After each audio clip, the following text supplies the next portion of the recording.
Electronic voting machines ہم لے کے آئیں. اس سے ہوگا جتنے بھی ہمارے مسئلے سب ختم ہو جاتے ہیں. ہمارے مسئلے شروع ہوتے ہیں ووٹنگ کے بعد، اور جب تک رزلٹ آتا ہے اس کے بیچ میں سارے دھاندلی جو کہ بیگز کھل جاتے ہیں، وہ ڈبل سٹیمپ کر دیتے ہیں، وہ فارم 40 نہیں بھرتا، یعنی ساری چیزیں وہاں.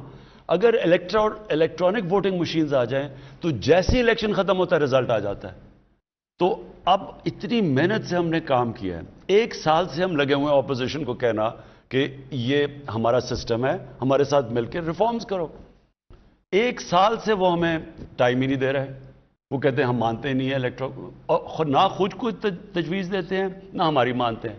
اب آزاد کشمیر کا الیکشن، ان کے امپائرز، ان کی سٹنگ گورنمنٹ، یہاں تو کیئر ٹیکر گورنمنٹ کرتی ہے، سٹنگ گورنمنٹ نون لیگ کی نے الیکشن کروایا. سارا عملہ ان کا، پولیس انہوں نے وہاں لگائی ہوئی ساری جگہ. الیکشن کمیشن ان کی مرضی کی. پھر ہاں، جو سینئر ممبر الیکشن کمیشن کا تھا وہ نون کے وزیر اعظم کا ہم زلف تھا. تو پھر دھاندلی کیسے ہو گئی؟ دھاندلی تو جب تک الیکشن کمیشن آپ کے ساتھ نہیں ملتی دھاندلی نہیں ہو سکتی. تو اور وہ پھر سیالکوٹ کا الیکشن ہو گیا، اب وہ بھی ہار گئے ہیں اور وہ ان کا گڑھ تھا. ہاں، یہ فواد چودھری ریمائنڈ کر رہے ہیں کہ دھاندلی کے الزامات آزاد کشمیر میں کدھر سے لگائے گئے؟ وزیر اعظم نے بیٹھ کے وزیر اعظم ہاؤس سے لگائے ہیں. تو یہ ایسی بھی دھاندلی کبھی نہیں دیکھی تھی کہ وزیر اعظم بھی آپ کا، عملہ بھی آپ کا. تو وہ اس کا حل ایک ہے، الیکٹرانک ووٹنگ مشینز، اور اس کے اوپر ہم نے پورا زور لگا دیا ہے. ہم نے اس کے اوپر ہماری جو سائنس اور ٹیکنالوجی کی منسٹری انہوں نے ڈیولپ بھی کر دیا ہے. ہم سارے میڈیا کو دکھا رہے ہیں. ہم بلکہ چاہتے ہیں کہ سارے جو میڈیا کے الیکشنز ہیں، جو بارز کی الیکشنز ہیں، سارے وہ الیکٹرانک ووٹنگ مشین سے کروائیں. اور انشاءاللہ یہ پھر یعنی آپ قوم سب سمجھ جائے گی کہ ایک ہی طریقہ ہے کہ یہ سارے مسئلے جو دھاندلی کے ہیں وہ ختم ہوئیں. جب امریکہ میں ڈونلڈ ٹرمپ نے کہا کہ دھاندلی ہوئی ہے، دھاندلی سے ہرایا گیا ہے، تو وہ کیوں نہیں ثابت کر سکا دھاندلی؟ کیونکہ وہاں الیکٹرانک ووٹنگ مشینز تھی. اس کے اوپر وہ ثابت ہی نہیں کر سکا، کیونکہ جدھر بھی وہ گیا انہوں نے سارے رزلٹ دکھا دیے. اور وہی اس کا حال ہے پاکستان میں. جی اگلے کالر ہمارے ساتھ. السلام علیکم. جی ہیلو. السلام علیکم. وعلیکم السلام. جی کون صاحب بات کر رہے ہیں؟ نوید عزیز بات کر رہا ہوں استاد سے ڈسٹرکٹ اسبیلا سے. جی کیا سوال ہے جی آپ کا؟ سر ہمارا سوال یہ کہ ہمارے یہاں 1974 یا اس کے پہلے کی یہ جو بجلی کا سب سے بڑا مسئلہ ہے ہمارے پاس سر، لوڈ شیڈنگ تباہی ہے. اور جو ہمارے اب چونکہ سے آپ اگر بائی روڈ آئیں گے دیکھیں گے جو کھمبے کے لگے ہوئے نا سیمنٹ کے 73 یا 74 کے، وہی سر تیز ہوائیں چلتی ہیں گر جاتے ہیں، انہیں کو ریپیئر کر دیتے ہیں یا کوئی اس طرح کر دیتے ہیں، مطلب کوئی حال نہیں ہے. تو میں چاہ رہا تھا یہ بس میرا سوال کیا بس ایک طرح سے ریکویسٹ ہماری سر، تو اس سے کیا جائے سر. دیکھیے جی، میں پہلے بجلی کا ان گرمیوں میں بڑی مشکلات کا لوگوں کو سامنا کرنا پڑا. لوڈ شیڈنگ بھی زیادہ تھی، گرمی شدید تھی، اور بلوچستان میں ایک اور مسئلہ آ گیا کیونکہ جو گوادر تک ہم ایران سے بجلی لیتے ہیں، ایران میں اتنی گرمی پڑی کہ ایران کی خود بجلی کی اتنی کنزمپشن ہوگی کہ ایران بھی ہمیں بجلی نہیں دے سکا، کیونکہ وہاں ادھر شارٹیج ہوگی ایران کے اندر. تو ہمارا مسئلہ ذرا آپ نے سمجھنا ہے. ہم نے بجلی تو زیادہ بنا دی پاکستان میں، لیکن جو بجلی کو پہنچانے کے لیے جو ٹرانسمیشن لائنز ہیں وہ پرانی ہیں صاحب. اب مثلا پشاور ہے، جو خاص طور پر پشاور ویلی کے اندر، وہاں جو ٹرانسمیشن لائنز ہیں وہ اتنی پرانی ہیں کہ جب بجلی کا پریشر بڑھا تو جب ہم نے بجلی پہنچانے کی بھی کوشش کی وہ پہنچتی نہیں تھی، کیونکہ وہ ٹرانسمیشن لائنز کیری نہیں کر سکتی تھی. تو اب اگلا ہے کہ پورا انویسٹمنٹ کر رہے ہیں ٹرانسمیشن لائنز کو ٹھیک کرنے، نہیں لانے کے لیے، تاکہ وہ بوجھ برداشت کر سکے. دوسرا ہمیں مسئلہ کیا آیا کہ یہ جو فینومینا ہے جس کو کہتے ہیں گلوبل وارمنگ، ہماری اس سے جو موسم کے اندر جو تبدیلیاں آئی ہیں اس میں ایک کیا ہوا کہ جو برفوں نے پگھلنا تھا جولائی کے شروع میں وہ پگھلی نہیں. تو جب برفیں نہیں پگھلی تو جو ہماری ڈیمز میں پانی آنا تھا وہ 35% کم پانی آیا، اور یہ ایران میں بھی یہی ہوا. تو جب ڈیمز میں 35% کم پانی آیا تو جو بجلی بنانی تھی ہائیڈرو یعنی پانی سے بجلی بنانی تھی اس میں کمی آ گئی. تو جو ہماری کیپیسٹی بھی تھی اس سے بھی کم بجلی بنی. لیکن جو بجلی اس باری جو ڈیمانڈ آئی ہے، پاکستان کی تاریخ کی سب سے زیادہ بجلی کی ڈیمانڈ اس باری آئی ہے. تقریباً 25,000 میگا واٹ بجلی. جی یہ ہمارا جو جون اور جولائی کا ہمارا مہینہ ہوتا ہے یہ ہمارا پیک سیزن ہوتا ہے، اور باقی سارے مہینوں میں تو ہماری اوسطاً ڈیمانڈ جو ہے وہ 16,000 میگا واٹ ہوتی ہے. اس میں وہ 22-23 پہ چلی جاتی ہے. اس سال وہ ڈیمانڈ ہماری 26,000 تک گئی ہے، اور وہ بجلی ہم نے سپلائی بھی کی، یہاں تک کہ ہماری جو ٹرانسمیشن کیپیسٹی ہے وہ 24,000 ہے. ہم نے 25,000 میگا واٹ بجلی جو ہے وہ سسٹم میں چھوڑی. تو ایک طرف تو ڈیمانڈ 20% بڑھی ہوئی تھی، دوسرا ہمارے ڈیمز کم تھے اس مرتبہ، تو ہمیں بجلی کی جو پروڈکشن ڈیم سے آ رہی تھی، اور ڈیمز ہماری 25% بجلی بناتے ہیں، وہ ہمیں کام آئی. لیکن انشاءاللہ تعالیٰ اب یہ پچھلے 2 ہفتے سے تو ہم نے غیر اعلانیہ لوڈ شیڈنگ پورے پاکستان میں بالکل زیرو پہ ہم لے گئے ہیں، اور اگلے سال کے لیے نمبر آپ کی اسکرین پر بھی آ رہا ہے 0519224900. ہمارے ساتھ اگلے کالر. السلام علیکم جی. وعلیکم السلام جی کون صاحب بات کر رہے ہیں، کہاں سے؟ عارف محمود بٹ گجرانوالا سے. جی عارف صاحب کیا سوال ہے؟ جی میرا سوال ہے کہ میں گجرانوالا میں 32 سال سے کرپشن کے خلاف جہاد کر رہا ہوں. خان صاحب کے ساتھ میں 22 سال سے اٹیچ ہوں جی. اور گجرانوالا کارپوریشن میں 2 سال جب سے یہ دوبارہ کارپوریشن بحال ہوئی تھی 2017 میں، جو میئر شپ آئے تھے انہوں نے جو کرپشن کی ہے، مجھے انہوں نے پہلے اپنی سیٹ سے اتار دیا. جب آپ کی دور واپس آیا، وہ چیئرمین واپس گیا تو مجھے لگایا گیا اور وہ کہا گیا کہ آپ نے کرپشن پکڑنی ہے. میں نے کروڑوں روپے کی کرپشن پکڑی ہے کارپوریشن میں، جس کی مجھے صلہ یہ دیا گیا کہ مجھے پہلے کہا گیا کہ آپ یہ باز آ جائیں اس کام سے. گجرانوالا میں بہت زیادہ نون لیگ کا گڑھ ہے، لیکن میں اپنے حق اور صداقت کے لیے اس قائم رہا. میری جان بھی چلی جائے، میرے بچے بھی قربان ہو جائیں خان صاحب، لیکن میں حق پہ نہیں رک سکتا. میں کسی رشوت والے کے ساتھ نہیں چل سکتا. وہ میں نے ثابت کی 13 کروڑ کی کرپشن ایک ابھی میں نے پکڑی تھی، انہوں نے فوراً مجھے ڈسمس کر دیا نوکری سے. حالانکہ میں نے فورم پہ ہائی کورٹ پہ بھی انہوں نے کہا کہ اس پر کوئی قصور نہیں ہے، لیکن اس کے ہائی کورٹ کے حکم کے باوجود مجھے جو گجرانوالا کے چیف افسر تک کرپٹ ترین امجد حسین ٹلو، جس نے بلڈنگ میں اپنا بلڈنگ پٹرول سب کام میں کروڑوں کی کرپشن کی ہے، اس نے مجھے ڈسمس کر دیا. یہ تو میں ابھی میرے آفس آپ کو کانٹیکٹ کریں گے اور ہم اس کو پوری طرح انویسٹیگیٹ کریں گے کہ آپ جو کہہ رہے ہیں اور کیا یہ واقعی سب کچھ ٹھیک ہے. پہلے ہم انویسٹیگیٹ کرتے ہیں اور پھر ایکشن لیں گے. لیکن میں آپ سب کے لیے جو میرے پاکستانی آپ یہ دیکھ رہے ہیں، یہ اپنے ذہن میں ڈال رہے ہیں کہ ایک کرپٹ معاشرہ ترقی نہیں کر سکتا. دنیا کے اندر میں یہ بار بار ایک چیز لوگوں کو سمجھاتا ہوں کہ دنیا میں جو خوشحال ملک ہے اس نے کرپشن کے اوپر قابو پائی ہے. وہاں قانون کی بالا حکمرانی ہے، طاقت کی حکمرانی نہیں ہے، قانون کی حکمرانی ہے. قانون کی حکمرانی ہوتی ہے تو کرپشن ختم ہوتی ہے. دیکھیں، ایک ہوتی ہے کرپشن چھوٹے لیول پہ. چھوٹے لیول کی کرپشن لوگوں کو تنگ تو کرتی ہے، ملکوں کو تباہ نہیں کرتی. ملک کو تباہ کرتی ہے جب پرائم منسٹر بیٹھ کے کرپشن شروع کرتا اور میرے وزیر. جب ہم شروع کرتے ہیں نیچے تک، ہم کسی کو کرپشن سے نہیں روک سکتے. ہم بلکہ کیونکہ ہم جب کرپشن کرتے ہیں، ہم وہ کرپشن کے جو روکنے والے ادارے ہیں ان کو پہلے ہم کمزور کرتے ہیں، کیونکہ ہم نے چوری کرنی ہوتی ہے، وہ پھر باقی کو کسی کو بھی نہیں پکڑ سکتے. نتیجہ یہ ہوتا ہے کہ وہ سارا ملک کی تباہ ہو جاتا ہے. یہ ایک ضرور میں پھر دہراتا رہتا ہوں ایک چیز. ایک ہے پینل بنائی ہے یونائٹڈ نیشنز کے سیکرٹری جنرل نے، اس کو کہتے ہیں فیکٹ آئی پینل. اس پینل نے بڑی محنت کر کے ریسرچ کر کے وہ ایک نتیجے آئے ہیں سامنے، اور وہ آپ یہ سمجھ جائیں کہ جو ان کی فائنڈنگز ہیں وہ بتاتی ہیں کہ غریب ملک غریب کیوں ہیں.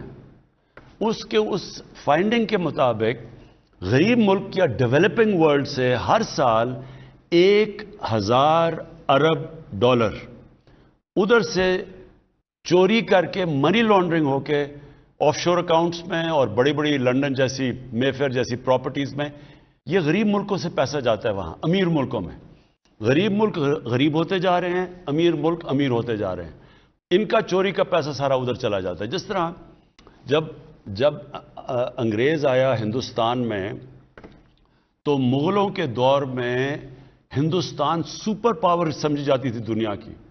24% دنیا کی جو دولت تھی وہ ہندوستان میں تھی. جو 24% دنیا کا جی ڈی پی ہندوستان کا تھا. جب وہ انگریز 200 سال کے بعد چھوڑ کے گیا تو ہندوستان کا 3% شیئر رہ گیا تھا دنیا کے جی ڈی پی میں. صرف 3% دولت ہندوستان کی تھی. باقی جو انگلینڈ تھا اس کی 24% ہو گئی تھی. تو یہاں سے پیسہ سارا جو چوری کر کے لوٹ کے ادھر چلا گیا. اب یہی کرپٹ جو حکمران ہیں اور جو ان کے ساتھ ساتھی ہیں وہ یہی کر رہے ہیں سارے غریب ملکوں سے. ہر سال پیسہ چوری ہو کے ان کا امیر ملکوں میں چلا جاتا ہے. جو نوکریاں یہاں نکلنی ہوتی ہے وہ نوکریاں ادھر ہوتی ہیں. نہ یہاں ہم اپنے لوگوں کو تعلیم دے سکتے ہیں نہ علاج کروا سکتے ہیں کیونکہ پیسہ چوری. اور پھر روپے کے اوپر پریشر کیونکہ ڈالر لے کے ڈالر خرید کے باہر بھیجنے ہوتے ہیں. تو جب ڈالر کی کمی ہوتی ہے روپیہ گرتا ہے ساری چیزیں مہنگی ہو جاتی ہیں جو باہر سے آپ امپورٹ کرتے ہیں. تو یہ کتنا بڑا المیہ ہے. یہ جو جنگ ہے کرپشن کے خلاف یہ پاکستان کی جنگ ہے. یہ اصل میں قانون کی حکمرانی کی جنگ ہے. جو کرپشن اس وقت جنگ چل رہی ہے ہمارے ملک میں جو طاقتور کرپٹ لوگ ہیں وہ اپنے لیے این آر او مانگ رہے ہیں کہ ہمارے ساتھ کوئی ڈیل کر لو. جو جنرل مشرف نے کی تھی ڈیل وہ میرے سے بھی وہی مانگ رہے ہیں. اور وہ سارا وقت بلیک میل کرتے ہیں ملک کو کہ جی اگر آپ نے ہمارے اوپر ہاتھ ڈالا تو ہم آپ کی گورنمنٹ گرا دیں گے. یہی ساؤتھ افریقہ کے اندر ہوا.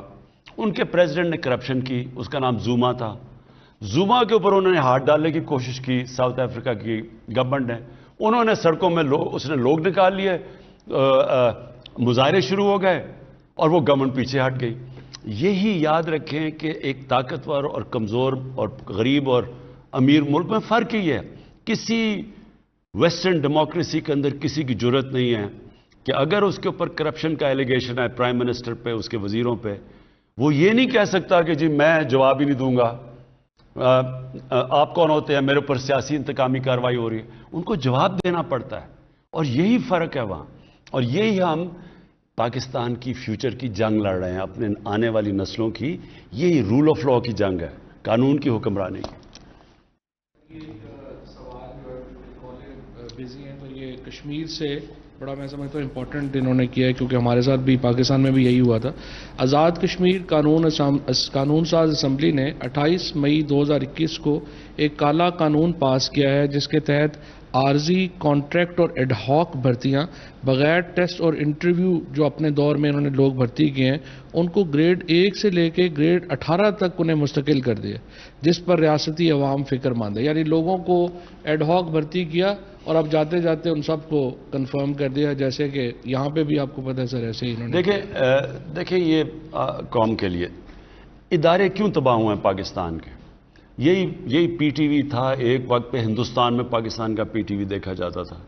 یہ پی آئی اے تھا جو دنیا کی ٹاپ ایئر لائن مانی جاتی تھی. ہمارا یہ جو وپڈا تھا یہ جا کے باہر کانٹریکٹس کرتے تھے پاکستان سے. ہمارا جو نیسپاک تھا وہ مڈل ایسٹ میں جا کے کانٹریکٹس کرتا تھا. تو ہمارے آہستہ آہستہ یہ اتنے بڑے ادارے کیوں تباہ ہوئے. ساروں کے اندر سیاسی بھرتیاں کر کے سفارشوں کو ڈال کے ایسی انہوں نے برے حالات کیے ہیں اداروں کے کہ آپ یہ دیکھیں کہ جو پینشنز ہیں اداروں کی وہ اتنی بڑھ گئی ہیں کہ وہ تقریباً جو بجٹ ہوتا ہے اس میں زیادہ تر پینشنز میں چلا جاتا ہے. تو نہ کوئی ڈیولپ کر سکتا ہے نہ ادارہ آگے بڑھ سکتا ہے نہ جس کام کے لیے وہ ادارہ بنا ہوتا ہے نہ وہ کام پورا کر سکتا ہے. اب یہ آزاد کشمیر میں جو کیا انہوں نے یہ کیا کیا ہوگا کہ میں نے اگر الیکشن جیتنا ہے میں نے اپنے لوگ بھر دیے جی اچھا جی میں آپ کو نوکریاں دے دوں گا. میں نے اپنی الیکشن جیتنے کے لوگوں کی بھرتی کروا دی.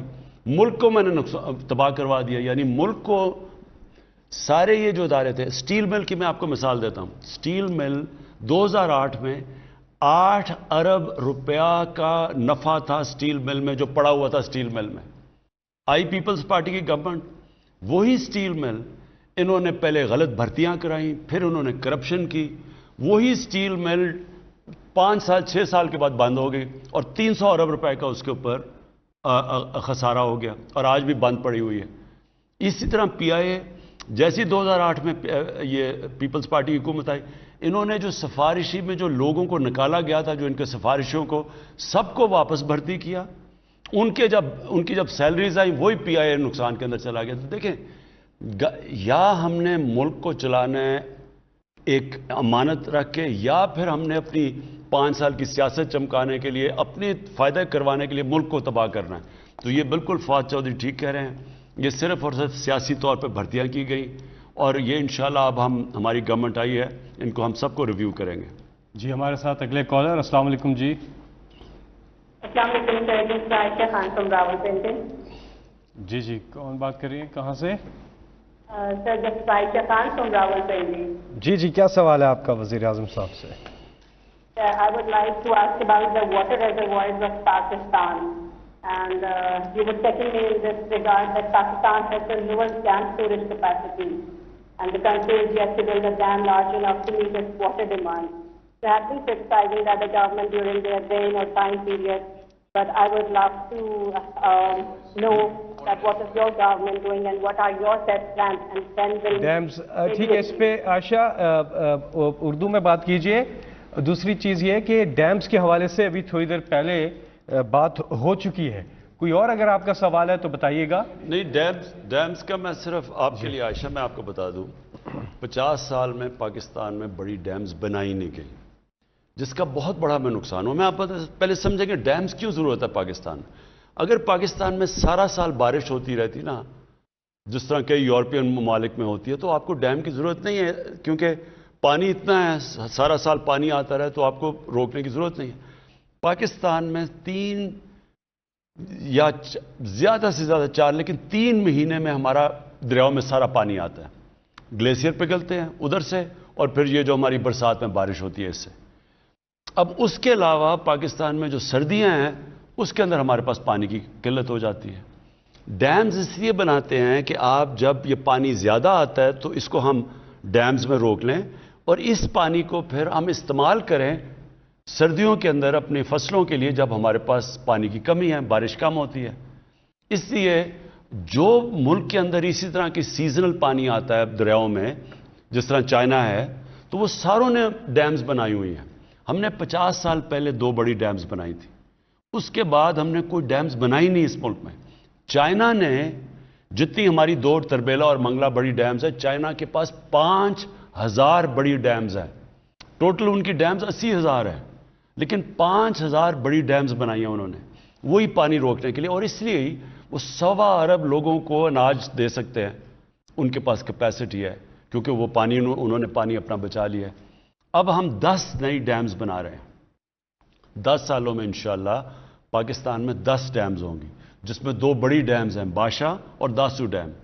اس سے جو پانی ہم بچائیں گے، آپ یہ سوچیں کہ جتنا ابھی ہمارے پاس پانی ہے اس سے دگنا پانی ہمارے پاس آ جائے گا. اور وہ ہمیں پانی کی اس لیے ضرورت ہے کہ ہماری آبادی تیزی سے بڑھ رہی ہے. پاکستان تو اناج دنیا کو بیچتا تھا، آج ہمیں گندم دنیا سے امپورٹ کرنی پڑتی ہے. پچھلی باری ہماری گندم کی پروڈکشن پاکستان کی تاریخ کی سب سے زیادہ ہوئی، ہماری چاول کی پروڈکشن پاکستان کی تاریخ میں سب سے زیادہ ہوئی، ہماری مکئی کی پاکستان میں سب سے زیادہ ہوئی. اس کے باوجود ہمیں امپورٹ کرنی پڑی ہے گندم. 40 لاکھ ٹن گندم ہم نے امپورٹ کیا ہے.